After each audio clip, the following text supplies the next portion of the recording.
Pang-business po ba? Hindi yun pang-business. Ito po mga pang-negosyo, yung malalaki. Siyempre, mag-recommend ako pang-negosyo. Actually, yung idea na ibenta yan for water station, hindi po sa amin nanggagaling yun. Lahat naman po kasi na binibenta namin, ma'am, is sulit na package. Meaning to say, sulit kasi value for your money. Sinasabi nyo kanina, iba-iba ang lasa ng tubig dun sa inyo. So, yan po yun. Tapos gusto mong pasukin yung sakit sa ulo. Should we need to talk about this one? Di ba dapat, Alfred, hindi na yan? Kasi gusto mo nga yung maganda. Sana, ma'am. Oh, yun. Dito tayo. Sabi sa'yo, ma'am, dito ka pa rin lalaglag sa 9 eh. Anong deciding factor? Bakit 9 na naging 10 pa? Tapos yung force ng water, aming bahain kasi sir, yun yung ano.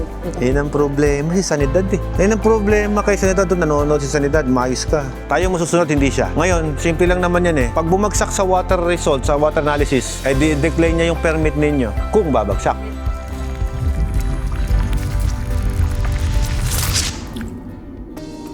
Galing pa kayong Pampanga? Ay, welcome po, ma'am, sir. Welcome. YouTube lang ang bahala sa Yeah. Magkaiba kayo? Hi, sir. Hello. Hi, ma'am. Sit down, please. Taga Pampanga kayo parehas? Hindi pa. Sa So, you're from Pangasinan? Alasiki. Sila, ma'am, ang taga Pampanga. Welcome po. So, ano po ang water refilling station din kayo, ma'am?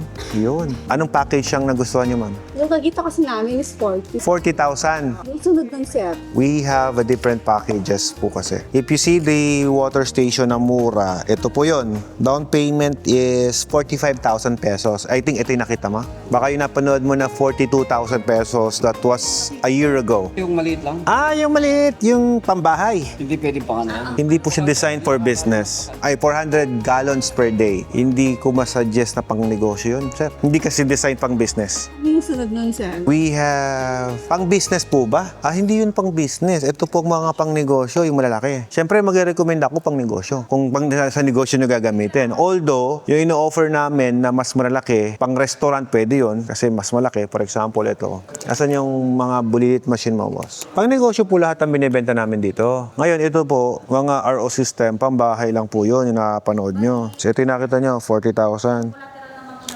Mabili to, mabenta. So, expect nyo, sold out. Hintay po tayo next batch orders namin. Ito siya, 40,000. Actually, yung idea na ibenta yan for water station, hindi po sa amin nanggagaling yun. Kagaya ninyo, akala nyo pang water station, but it's not. Kasi 400 gallons per day divided by 400 gallons per day, divide mo siya sa 5 gallons, that will be 80 container in a day. Anong malaki? Per day. Maliit yun. Divide mo yan sa 24 hours operation. That only 3 container sa isang oras. 3 container. So, pang restaurant, enough. Kaya nga sabi ko, hindi to pong negosyo.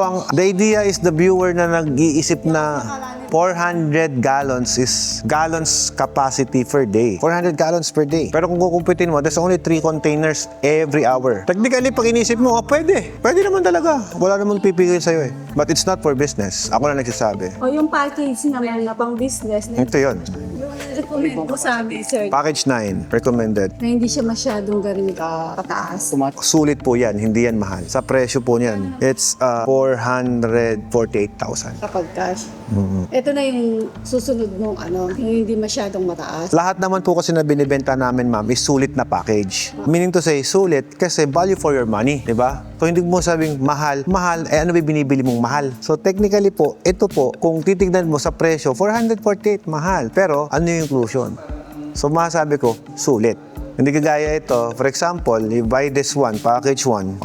You buy this package 1. It's only magkano lang yan? 120,000. Pero ito lang yung specs na nakalagay. Itong buong nakikita mong yan. Yung nakikita nyo sa picture. Yan po yung kasama. Yan naman ang may lalabas niyang It's 10,000 gallons per day, but it's only mineral water. yung sunod nun sir. Mineral and alkaline. Sir. 160,000. Pwede naman sa sokat.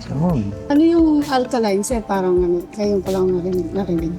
Ngayon mo lang narinig yung alkaline. Yung alkaline water, it's a high pH level na tubig. It's a kind of water na mas mataas ang potential hydrogen. Sabi nila pag First time mo ata ininom yung alkaline, magtatae ka ba? Totoo ba yun? Pagka nagtae ka, sira ang tiyan mo, ibig sabihin po nun, hindi safe yung tubig. May nakapagsabi kasi sa akin. Hindi safe yung tubig pagka ganun. The water should not affect that on your body. Ano yung sir? Yung kukuhanan namin ng tubig, deep well ba o pwede sa... Any water source, deep well or nawasa, anything, yes, pwede yan lahat. Ano kung mahina? Gagana pa rin naman siya, di mahina yung labas. Siyempre, mag-shutdown yan pagka walang tubig. Kailangan dapat malakas ang supply. It's not.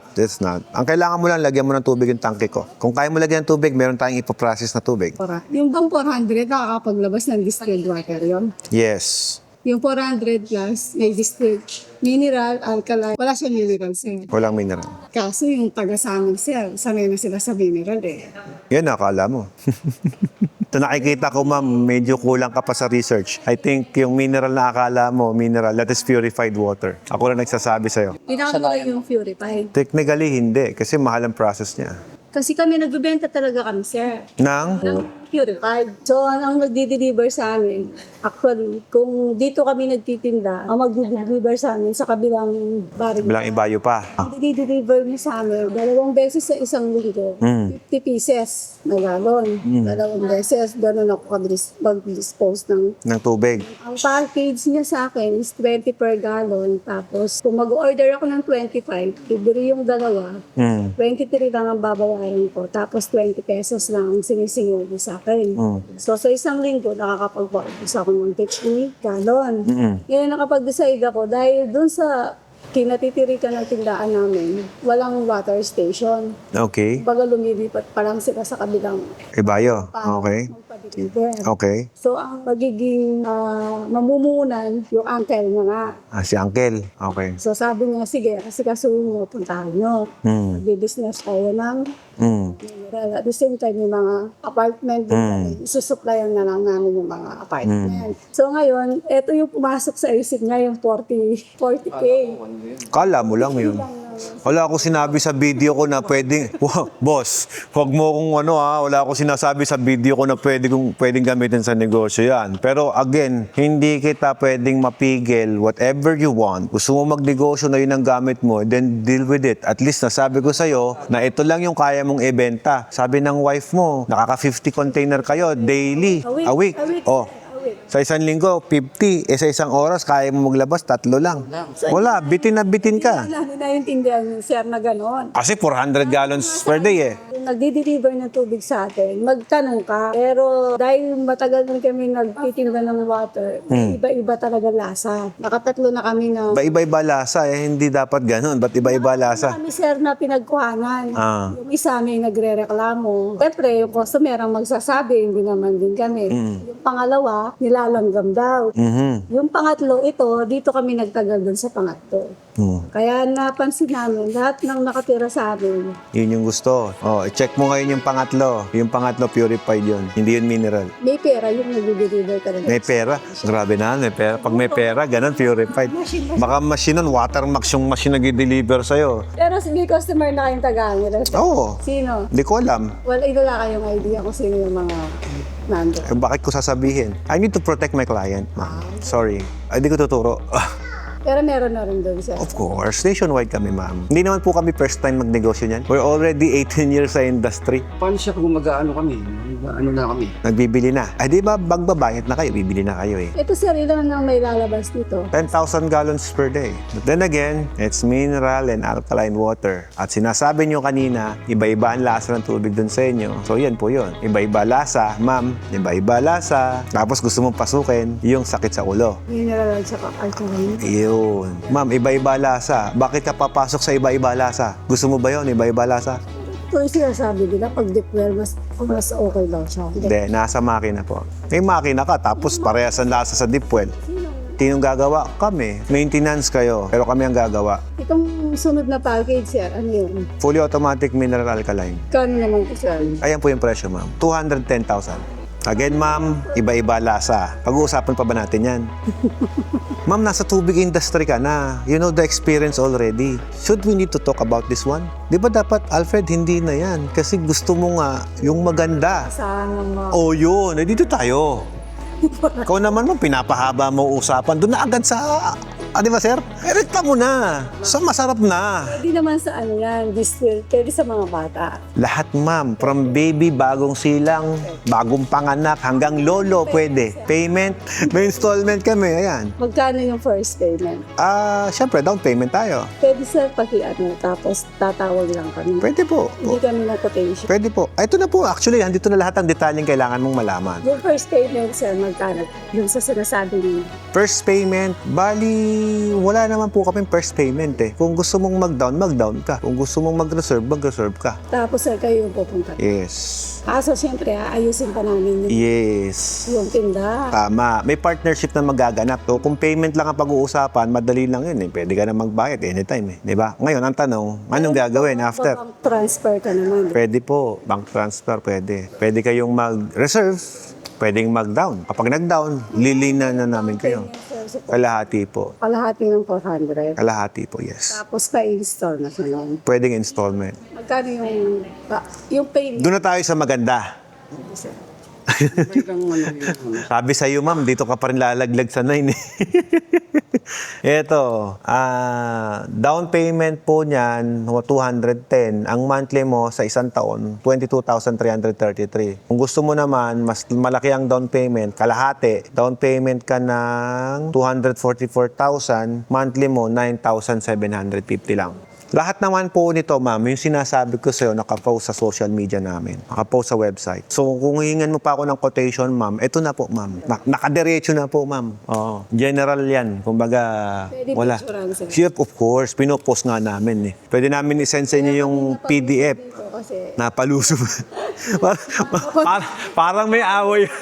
Napalusog. ganun yung kabampangan ng Gano'n ba? Napapunta. Napapunta. package na sa lahat. Ay, nag-package 10 pa kayo. Wow.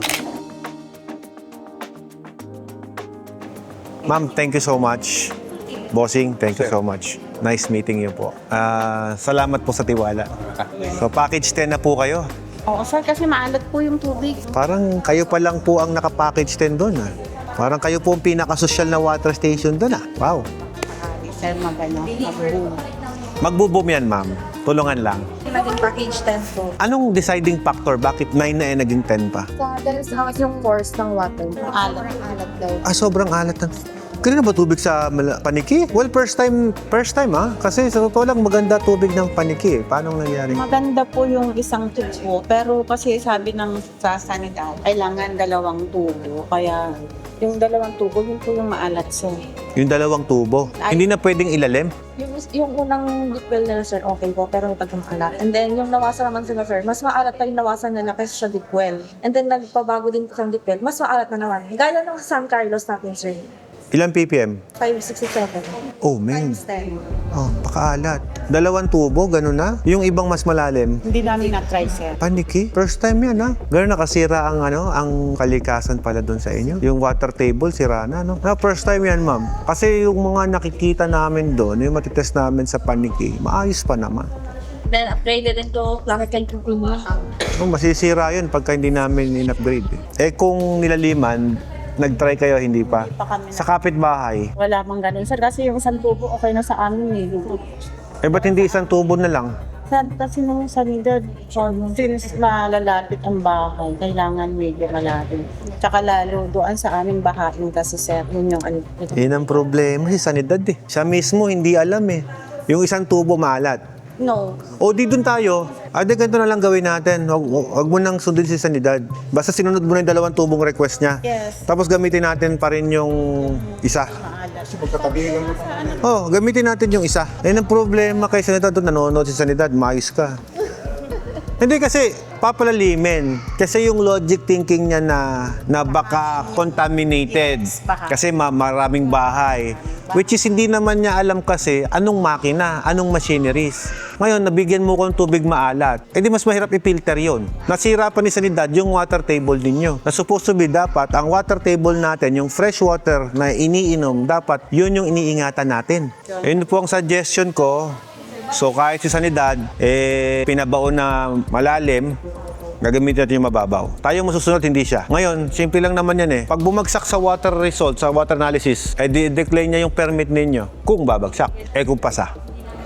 Kasi yung idea niya kasi, yung idea niya, Ako din, yun din nasa isip ko yung nasa Diba? isip niya. So, syempre, kailangan namin mag-avoid. Kailangan natin sundin yung sinasabi niya, which is mali yung sinabi niya. Sa realidad, parang hindi naman talaga. Yun. In reality, hindi akma. Kumbaga, sino ba si Sanidad para sabihin na ilalim mo? Wala naman siya actually authority na sabihin yon. Kasi unang-una, hindi naman siya taga-NIA. Hindi siya kataga NWRB na authorized mag-order sa inyo na ganito ang gawin nyo. He's not in the position to say that. Kasi kumbaga ganito yan. Hindi siya doktor para sabihin yon. Kung may sakit ka. But then, kailangan... Itong siya sa ano. Ah. Kaya, nag-follow kami. Ayun nga, nasira nyo yung water table ninyo. Hindi, basta gawin natin. Yun ang usapan natin. We will still use the old. Magkano, ilan yung old? 437. PPM. Walang times 10. Wala. Oh, isipin mo, 437. Tapos ginawa nyo, 5,000. Look at the difference. 400 versus 5,000 PPM. Kaya tuloy napilitan sila. Napilitan Hindi, okay lang yan. Maganda rin yan. Package 10. At least you get 2 supply. Magagamitin natin yung dati yung source. Yun yung primary source natin. Pero gagamitin pa rin natin yung isa. Yung bago. Pero, panghugas mo na lang siguro yun. No? What? Kasi, ahala talaga. Kasi highly maintenance sa mga yari, sir eh. Trinay ko nga sa halaman ko. Mamamatay ang halaman doon, ma'am. Malalanta ang halaman doon. Dahon nga parang Matutuyo, ano? Magaganon po talaga yun, ma'am. Oo. Parang ganito yan, ma'am. Although sinabi niya, siguro ang takot niya kasi dahil maraming tao. Kasi ganito yan, ma'am eh. Yung sinasabi kasi nila, 25 meters away dapat malayo sa isang bahay. Tama yon. Pero may tamang application yon. There's always consequences every rule. Okay, ano yon? For example, daling kita sa El Nido. Alam mo sa El Nido, dahil yung lupa buhaghag. Kahit 25 meters away mo yung deep well mo sa Poso Negro, may pickle at coliform ka pa rin makukuha kahit na ganun. Kahit malayo. Kasi buhaghag yung lupa. Try to consider yung layo. Yes, malayo. Pero yung texture, yung quality ng lupa, is there enough to filter the pickle and coliform under? So kung hindi, nga, lusot yun, di ba? So yun ang problema. Kaya distance is not the proper way to solve the problem. Di ba? Hindi yung distansya, hindi palayuan yan. Nasa texture, nasa quality, nando sa filtration natin sa lupa kung kaya bang i-filter yun. But then again, ang priority natin, i-filter natin yung fresh drinking water, yung fresh. So kung ano yung fresh na makukuha natin, yun yung i-filter natin. Ngayon, kung fresh yun, kahit may pickle yun, may coliform yun, we can put treatment. Compare sa treatment, ma'am, na kamahal-mahal, i-remove natin yung salinity na kung mahal. Diba? Hindi na baling tanggalin natin yung pickle coliform eh. Pwede natin patayin yan using a ultraviolet, chlorinator, chlorination. Ang daming devices para tanggalin yan at the low cost, di ba? Ngayon, ang tinatanggal natin, salinity. Naku po, mas mahirap po yun. Mas mahal po yun. Buti na lang. Salamat kay Sanidad. Nakabenta ako ng mas mahal na machine. Pero thank you pa kayo kay Sanidad. Kaya kasi. Thank you, Sanidad. Dahil sa'yo, nakabenta ako ng package 10. Pero may piece of advice na wag sila sanang nag-a-advise ng something na ganun agad na hindi applicable sa lugar. Kasi kagaya yung water table, pag nasira, alam mo ba mangyayari? Yung nandun sa vicinity ninyo doon, nakatabi pang bahay, aalat na yung tubig nun. If I may advise, please, wag nyo nang uhugutin yung binoon nyo. Stay na rin yun. Kasi kapag ka nabutas yun, yung water table, pwedeng umangat po yun. Tapos lahat na ng kapitbahay nyo, lahat na nandun sa paniki, maalat na yung tubig na makukuha. At kayo yung naging may kasalanan. Dahil sinunod nyo si Sanidad. Ang bigat ng responsibilidad, no? Well, totoo yun. Totoo yun. Alam nyo ba, ma'am? Marilao, Bulacan. Bukawi, Bulacan. San Carlos, Pangasinan. Tingnan mo, may dagat ba dyan? Kahit naman sa amin. Kahit sa inyo, walang dagat, di ba? Wala naman dagat. Ang tanong, bakit maalat? Yung water table ninyo, nabutas nyo yung seawater na yon, na humahalo doon sa fresh water. Nagiging brackish na po siya. Actually, 5,000 ppm na nakukuha mo, right? It's a brackish water. Mixture na yon ng salt and ano. Okay na? Thank you for buying. Thank you. Thank you po. Maraming salamat. Thank you po, bossing. Salamat. Ma'am, thank you. Mag-ano kayo? Pamilya? Dalaga po namin. Uy, dalaga ninyo. Bunso po namin. Dalaga daw. Thank you so much. Thank you po. Magandang araw po muli. Kamusta? Pasok kayo. Come in. Kami sir, ito na naman. Hi, ma'am. Napadalaw na. Oo, po kayo. Kamusta kayo? Anong may pagilingkod ko, mga bossing? Ano yan? Ano to? Longganisa. Uy, longganisa. Wow. May lunch na naman ako. Thank you. Parang napakasarap. Sir. Kaya nga eh, palaging maraming kliyente, madami na rin umalis kanina eh. Sa longganisa, ulam natin mamaya. Ay, tutuloy na kayo. Maraming salamat. Transfer lang din. Sige, boss. Sige sir. Sige po. See you. Kamusta lang kay Commander? Yes, sir. Thank you for your service. Bye-bye. Mga Air Force yun. At po kayo sa inyong biyahe pa uwi. Kaya nga, nandito kayo sumugod eh. Lusog. Kasing magbayad. Ha? Alusog pala. Graduan eh. Ayan, oo naman. Nandito po. Huwag kayong magbabayad sa hindi account na to. Dapat ito lang sa account na to. Ayan, okay. Very good, very good. Bye-bye. Sige po. Ano, kamusta po kayo, sir? Pambihira, di pa tayo. Di pa tayo nag-uusap, nagkadilan na kayo. Ano to? Matagal na nanonood. Ano to? Package 1? 9. 9? Grabe. Naniniwala ako matagal lang nanonood. Hindi ko na kailangan na-explain. Alam mo na eh, no? Pero yung ano nga sir, yung mga strategy lang pag Sige, anong strategy yung gusto mong malaman? marketing ganun or Marketing. Sige po, ngayon na ba? Sige, anong gusto mong malaman sa marketing natin, sir? kasi meron na rin mga refilling station doon. Yes, sir. Siyempre nauna na sila. Mm. Paano pwede natin gawin? Okay. So, basically, boss, sabi mo, marami ng water station na nakatayo sa market. So, kunin mo lang isang upuan dito ka. Sandali natin. Kasi nasa training yung anak ko eh. Kasi ito yung audio, pet audio lang. Okay lang, sir. Naka-record nga ako eh. Parang pwede mong balik tanawin, di ba? Oo. Kasi, boss, ganito yan eh. Minsan, pagka in-explain ko sa'yo, mamaya nakalimutan mo na after, di ba? Kung naka-record yung audio mo, naka-record din ako. So at least parehas tayo, di ba? Tumatawa si ma'am. Department of Purified Water Max for Health. Oh. Since marami ng water station doon, I think kaya kita rin na-convince na kukuha ka ng package 9, although di pa tayo nag-usap. Dahil you really know the message pagdating sa water business. Nowadays, sobrang taas ng competition sa market. So ngayon, ano po ba ang edge mo para lumipat yung ibang mga customer sa'yo? Sa marketing, for somehow, kaya ko kayong tulungan kasi you can use the branding ng Watermax. Walang bayad. Kung ano yung excitement ninyo nung nag-start kayo magnegosyo, sana ganun pa rin yung excitement ninyo kapag nakatayo na. Kasi nawawala yung excitement, ma'am, di ba? Can you handle the pressure? Can you handle the stress of 500 containers daily? So yung marketing, ano ang approach mo dun sa tao pag kakausap? Ako, ang approach ko, simple lang eh. Sabi ko, boss, ikaw pa rin nag-deliver. Ikaw pa rin nag-refill. Mahina pa na yung negosyo ko eh. Sabi niya, bago pa lang eh. Eh, ba't di ka mag-hire? Sayang yung pasahod. Please don't be that guy. I-share mo yung blessing. Mag-hire ka ng someone to work for you. Nagbigay ka ng trabaho. And now we have a customer from Japan na nag-avail ng package 9. Okay, turuan natin.